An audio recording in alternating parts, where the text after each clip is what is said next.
কি রে, এবার ঈদে তোর বাজেট কত?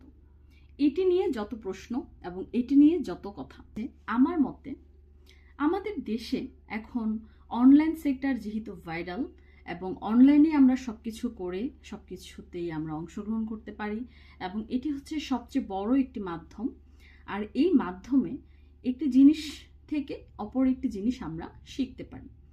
তো এই শিক্ষণীয় জায়গায় হঠাৎ করে যদি কোনো অপ্রাসঙ্গিক কিংবা কোনো ধরনের নেতিবাচক ভিডিও ভাইরাল হয় বা কোনো ধরনের ভিডিও, এমন কোনো ভিডিও থাকে যে ভিডিও থেকে আমরা কিছু শিখতে পারি না, বরং আমাদের জন্য আরও ক্ষতিকর হয়ে দাঁড়াচ্ছে, সেটি কেমন হয় আপনাদের কাছে?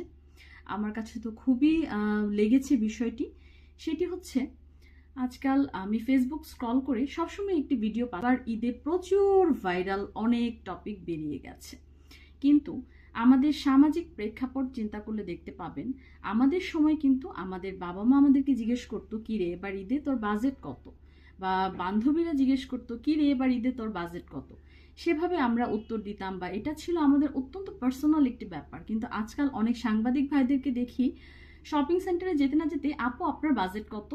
আবার যে সমস্ত আপুদের ইন্টারভিউ নেওয়া হচ্ছে তারা খুব প্রাউড ফিল করে বলছে আমার বাজেট হচ্ছে 5 লাখ 10 লাখ, এবং বিভিন্ন দেশ থেকে তাদের বয়ফ্রেন্ডরা তাদেরকে টাকা পাঠাচ্ছে এবং সেই অনুযায়ী তারা শপিং করছে অমুকের জন্য তমুকের জন্য। আমার কথা হচ্ছে, উনাদের আসলে ফ্যামিলি কারা, উনাদের শিক্ষা কি, বা উনাদের ম্যানারিজম কোথায়?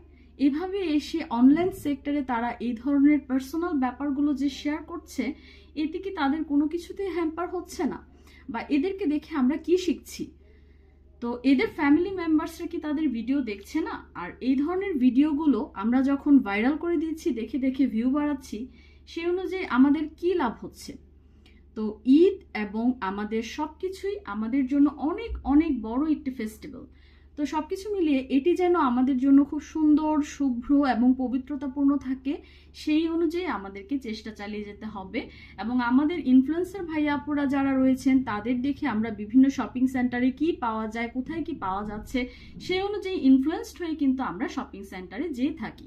কিন্তু এই ধরনের কিছু যারা সাংবাদিক ভাইয়েরা আছেন তাদেরকে আমি বলছি যে আপনাদের এতটুকু ম্যানার্স থাকতে হবে যে আমি হঠাৎ করেই হাতে মাইক্রোফোন আর ক্যামেরা নিয়ে চলে গিয়ে মানুষকে বলতে পারি না আপনার বাজেট কত।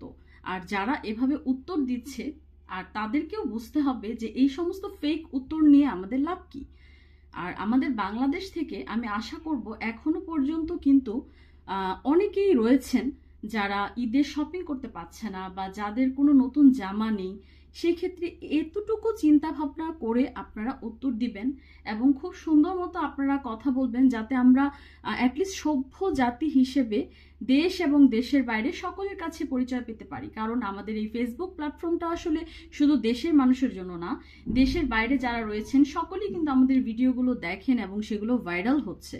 তো এইটুকু আশা করব যে অ্যাটলিস্ট আপনার বাজেট কত, এভাবে মুখের উপর হুমড়ি খেয়ে এসে পড়বেন না। আপনার বাজেট আপনি সুন্দরভাবে খুব পার্সোনালি রাখেন এবং সে অনুযায়ী সবাইকে প্রচার করুন, প্রসার করুন, সব কিছুই করুন, কিন্তু অ্যাটলিস্ট পার্সোনাল বিষয় নিয়ে এভাবে সবকিছু প্রচার করে মানুষকে বিব্রত করবেন না। ধন্যবাদ।